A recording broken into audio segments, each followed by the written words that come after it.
Welcome back to Indiana News Desk. I'm Barbara Harrington in for Joe Wren.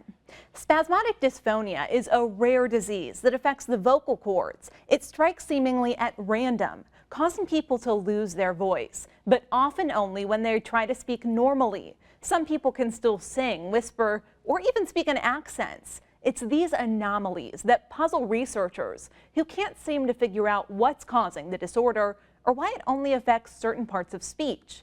Gretchen Frazee reports on the latest spasmodic dysphonia research and what the chances are of a breakthrough.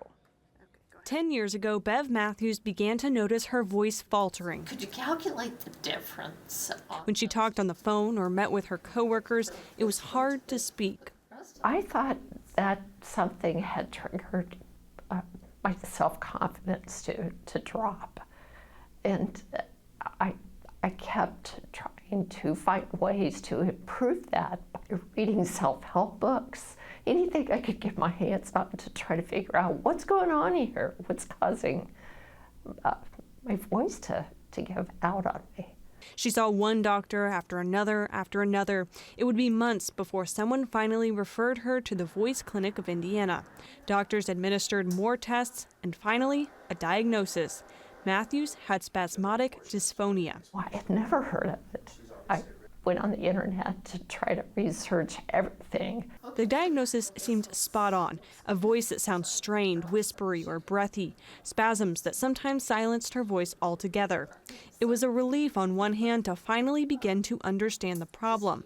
But Matthews says living with a disorder few people know about isn't easy. Typically, when people hear my voice, they think I've got a cold or that I'm sick, which I want to dispel because I don't want them to think I'm sick, but sometimes it's easier just to say, yeah, I've got a cold, than to explain spasmodic dysphonia.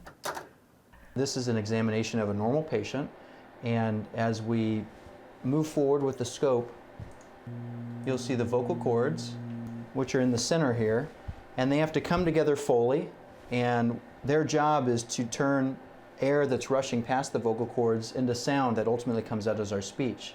In spasmodic dysphonia, we lose the control of that a bit because of the effect that the disease has on the muscles of the voice box. And so as the patient's about to use their voice, what we'll see is instead of seeing the nice vocal cord coming together and the normal vibration, we're going to see spasms of the vocal cords. To calm down those spasms, patients regularly get Botox treatments. Doctors inject the drug, which is more commonly used by plastic surgeons to help erase wrinkles, into the patient's neck muscles. It's considered one of the best treatments for spasmodic dysphonia, but it only reduces the symptoms. It's not a cure. Neurologist Jay Bott says prevention is tough when doctors still don't know the cause. We do know that there's a short circuit in the brain, and it's in the area called the basal ganglia. Now, some of them are genetic, so some people are born with these conditions that then develop over time, and actually we know some genes that actually cause this type of dystonia. Unfortunately, the vast majority of dystonias that we see just happen. We call them idiopathic, and we don't know why they happen. The affected part of the brain is very small, and there are only a couple of laboratories in the U.S. that have the equipment to see the microscopic areas.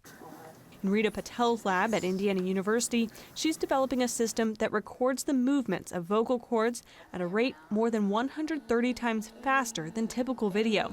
She can then play back the recording much more slowly and actually see the muscle spasms in spasmodic dysphonia patients. In some of our studies, we found that within one type of spasmodic dysphonia, there are several subtypes. So if we can better classify the problem, then I think we can deliver even more specific treatments. They might be able to identify the specific muscles that would benefit from Botox, for example. But spasmodic dysphonia only affects 0.02% of the population, or between 50 and 100,000 people in the U.S. So there aren't many people to participate in the studies. For this initial study, we are recruiting 10 individuals with spasmodic dysphonia.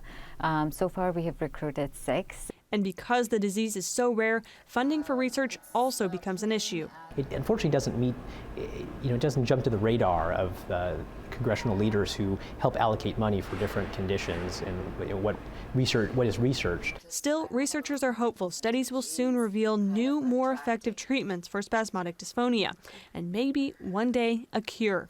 In the meantime, Matthew says there's something else she would like to see.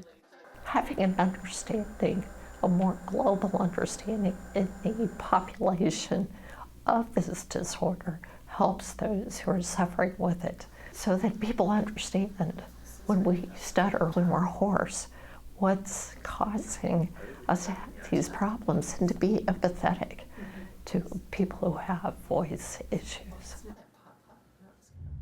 Spasmodic dysphonia affects women about twice as often as men. People who use their voice regularly, such as teachers, are also at greater risk, although researchers don't know why, and they say the disease is still very rare.